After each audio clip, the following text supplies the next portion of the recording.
even at my lowest, I was able to see how God was with me still.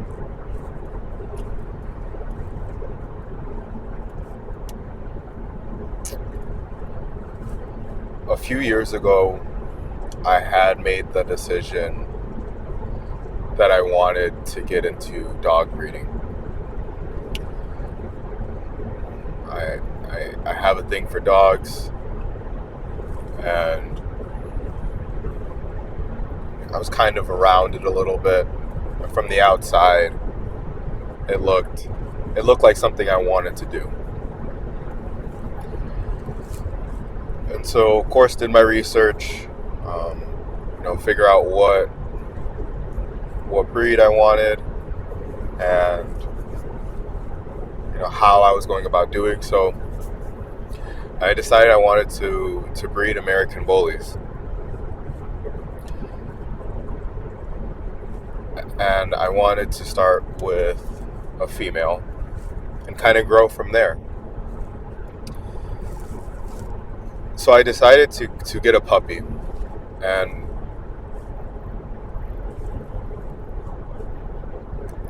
the thing with the female is they take a little bit until they're developed and of age to reproduce. So for the dog, it's about between 2 and 3 years where the female will be ready to breed and have puppies. So from the time that I got her, I knew that it was going to be at least a 2.5 year wait before I can essentially try out my plan.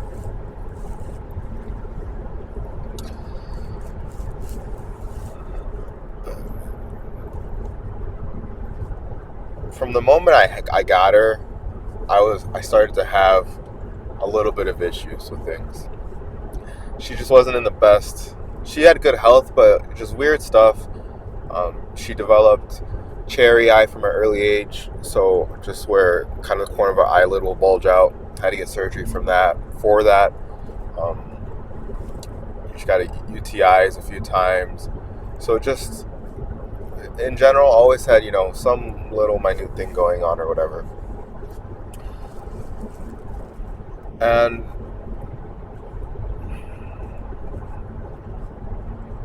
I knew that it was going to be 2.5 years that I would have to wait, but what I was not expecting was how much life would happen in that period of time. Throughout those two and a half years, from the time that I got her until the time that she was ready, I had switched locations multiple times for work. I had moved multiple times, and the dog breeding, that was priority in my life at that time. It's kind of every decision and everything that I did was based around that. Now, I knew my biggest thing and the biggest hurdle I had to overcome if I was going to do this was, of course, having a space and enough room for me to do so. And the biggest problem at the time was that I did not have that. I did not have my own house. I was living with my grandma, and there were already other animals there, so I knew I had to figure that out.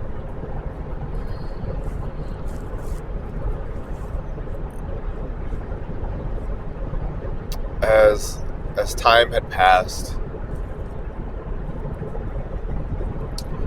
and especially once she got about a year and a half, that's where it really hit me that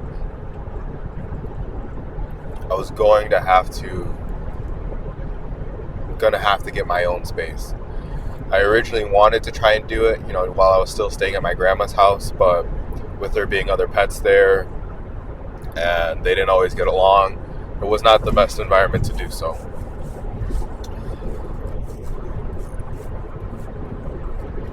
So once it hit me that that's what needed to be done, then almost this extra gear kick in my mind.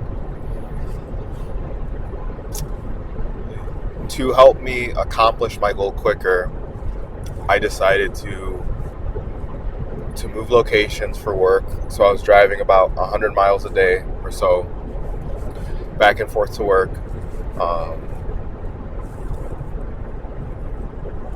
All in an effort to get this house to potentially breed the dogs. After, about 6 months, a year of really watching every dollar I spend and saving up, I was finally able to get enough money together to put a down payment down on a house. And I was able to purchase a house. And it was one of the, it's probably one of the most proudest moments of my life.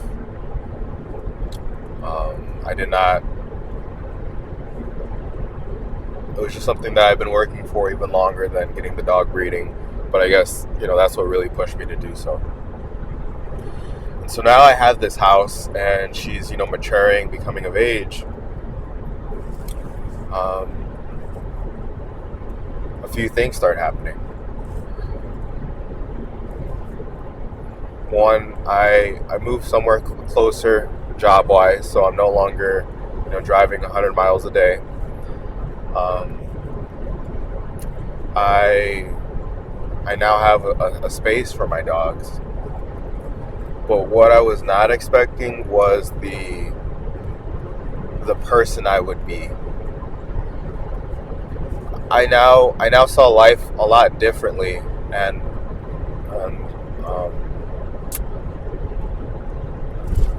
I now had new priorities in life. I still wanted to do. I shouldn't even say I still wanted to. There was part of me that was still attached to doing the dog breeding. But I would be lying if I said that I was 100% in it.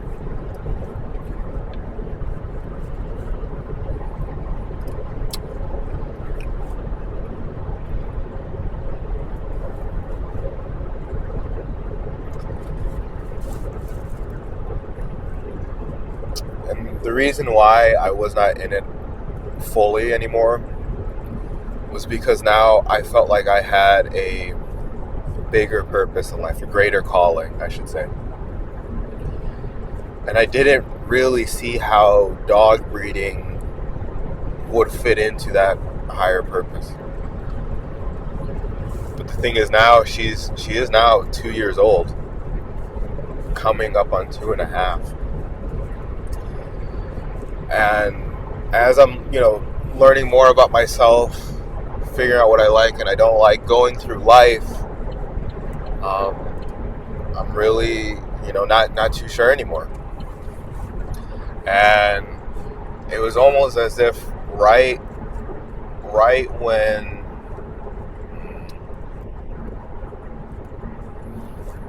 the timing worked out in a way where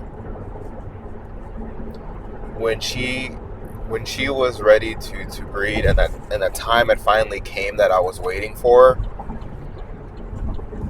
I was honestly a little beaten up by life, and I was looking for a win. And so it was like, I believe October 1st on the day when she came into heat, and I knew she was ready. So now, to me, it's like go time.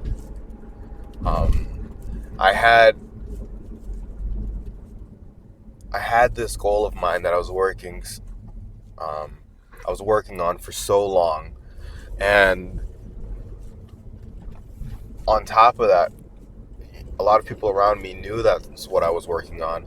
So now it kind of became part of my identity.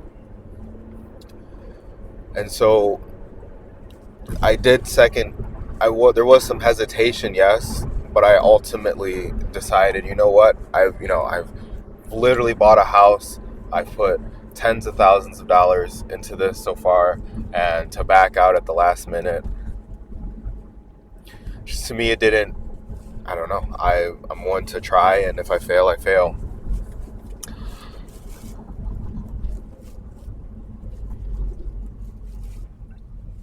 So I pull the trigger. I'm doing everything to ensure that it goes through smoothly.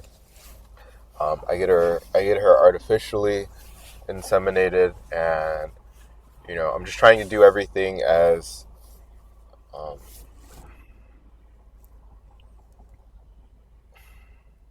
trying to just reduce the margin of error. And the thing with dogs is their pregnancy only lasts 2 months. So I go through with the procedure, get her inseminated, and then we wait about 2 weeks or so, 2 3 weeks I believe, and go get an ultrasound, and we can confirm that she was indeed pregnant. And now I'm getting excited for sure, a little bit of anxiousness. I was trying something new in life, but ultimately I felt like I was heading in the right direction.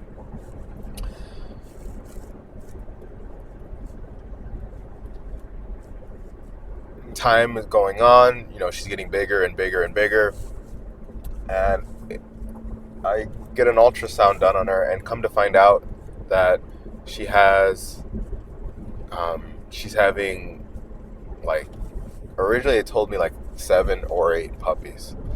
So I was like, perfect.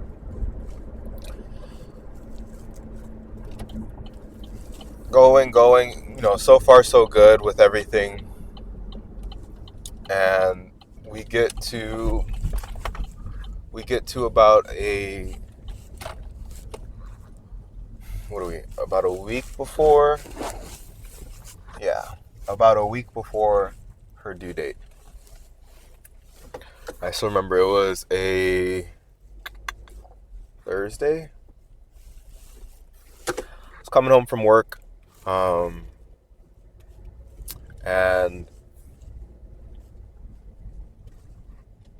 I just remember walking in the door and seeing just these big puddles of what seemed like pee. It wasn't even pee, just water everywhere. And then I look at where she would lay, because she had a couch that she could lay on, and I put sheets on it. And I look at the sheets, and I see this green stuff. And just from what I've learned is that basically green means go. And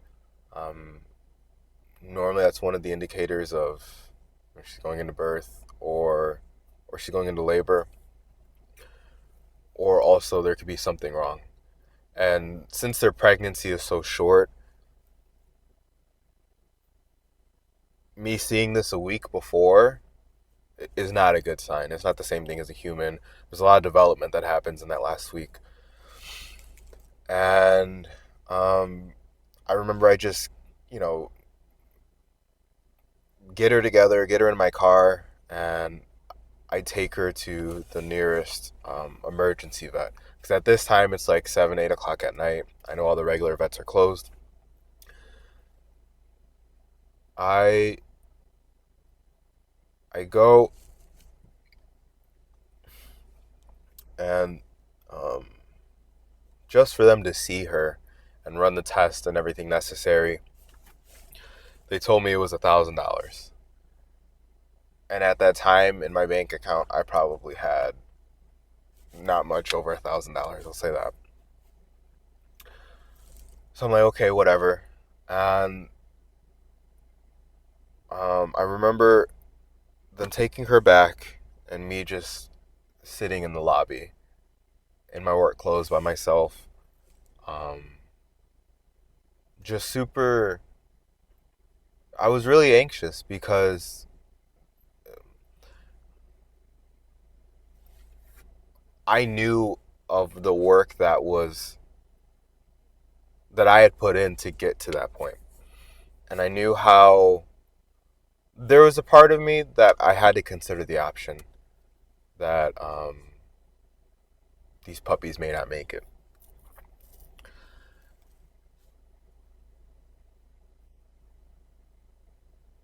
And so that's all that was on my mind for, a few hours, was the health of the puppies and the health of her.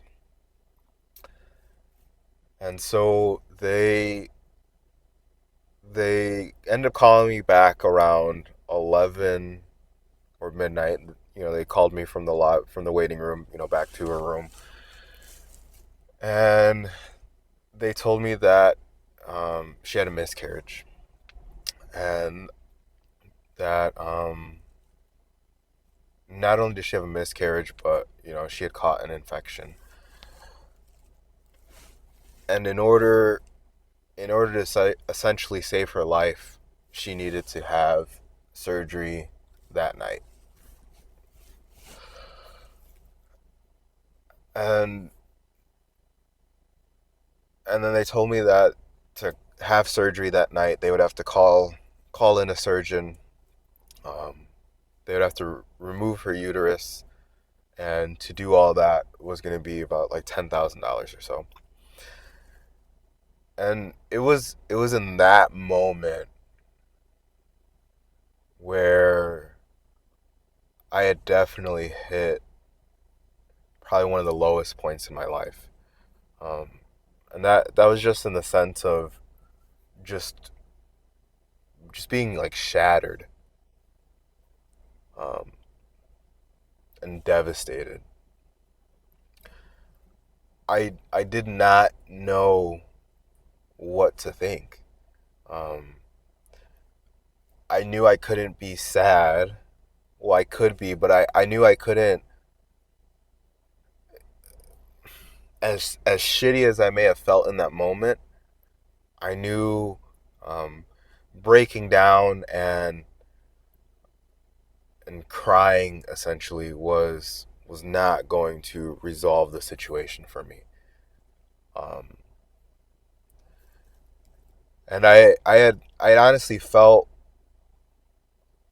like like Will Smith in the scene, in the movie The Pursuit of Happiness, where him and his son are in the bathroom, and they have to sleep there for the night because he can't afford even to get a hotel, and no shelter will take him in. And there's a particular moment where when they're locked in the bathroom,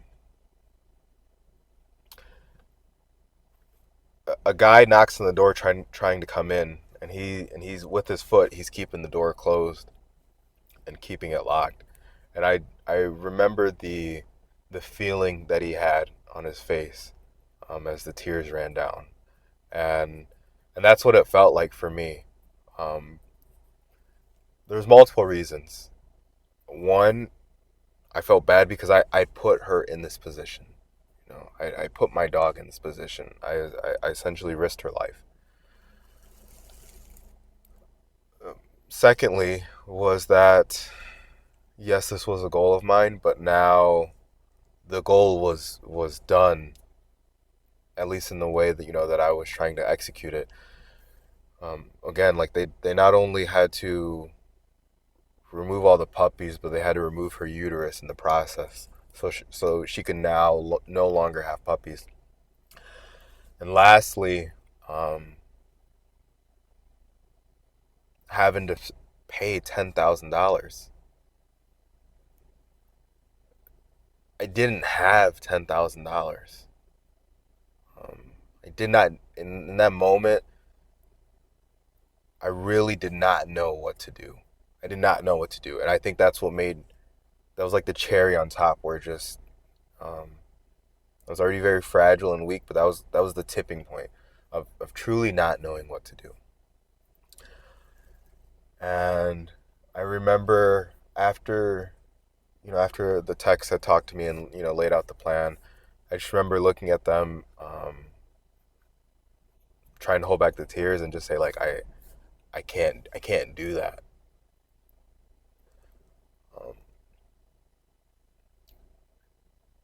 And so that moment, probably being at one of my most vulnerable in life, where I couldn't even help myself, um,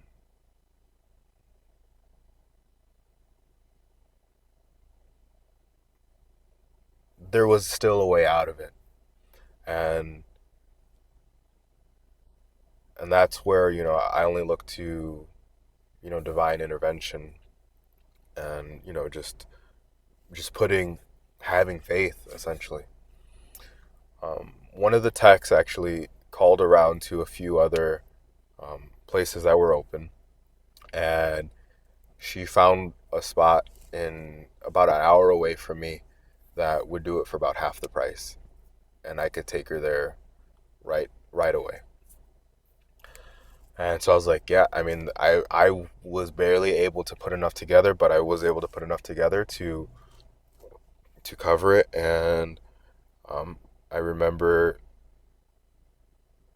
calling up one of my buddies, um, and I just asked him, I was like, hey, can I kind of laid out with what was going on and what was happening, and I just asked, like, can you come with me? Like, I don't. It's not.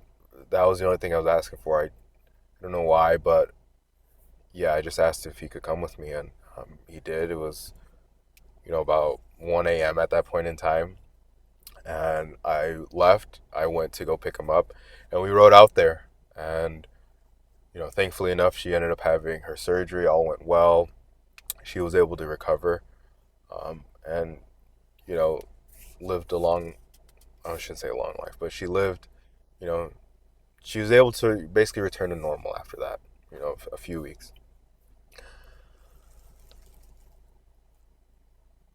And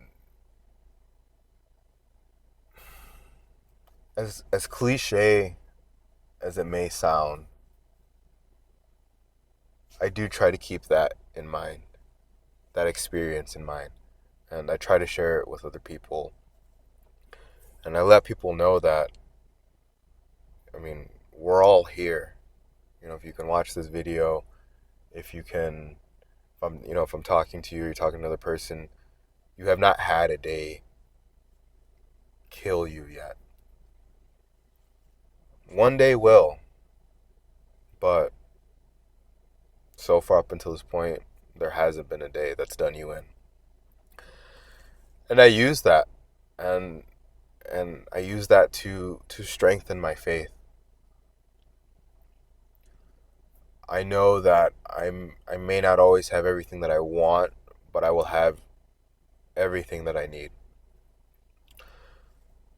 And so, not so much of an extreme example, but even the other day, I was heading to work and I realized I'd forgot my lunch.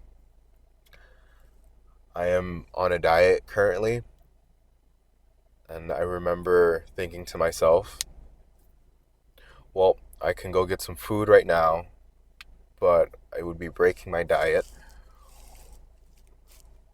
or I can just have some faith that all God will give me everything that I need.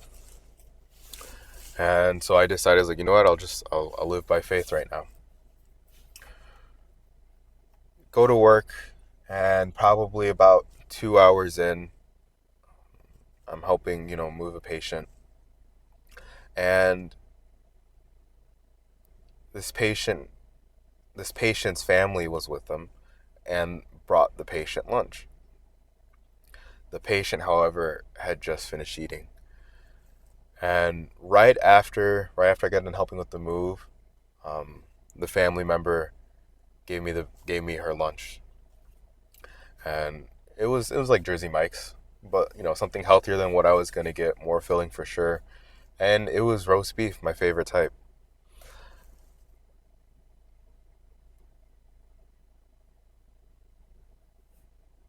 Just again, it was beautiful to see that reminder, that you're always gonna be taken care of.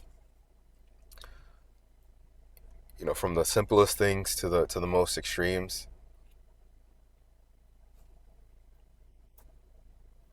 I try to always keep that in mind, that I will be taken care of.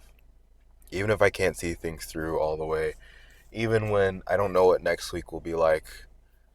um, I, I used to hold on to that and would keep myself up at night trying to figure it out, and trying to make sure that I'm good. But now I've almost realized that um, it's really going to be a lot. It's really going to be out of my control, and all I can do at the end of the day is, yes, provide for myself and do the things that I need to do for myself. But if at the end of the day I'm keeping a positive attitude and make my decisions based off of that positive attitude and not having that fear, the anxiety, or whatever that's going to happen, I don't think any harm can come from it. And I think that's where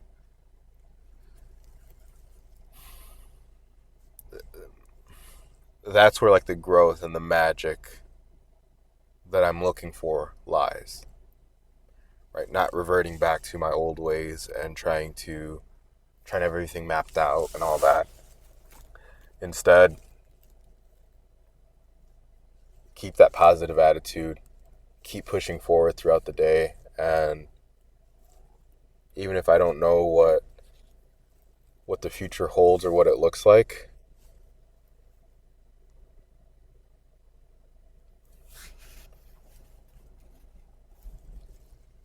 I know that I will always have everything that I need.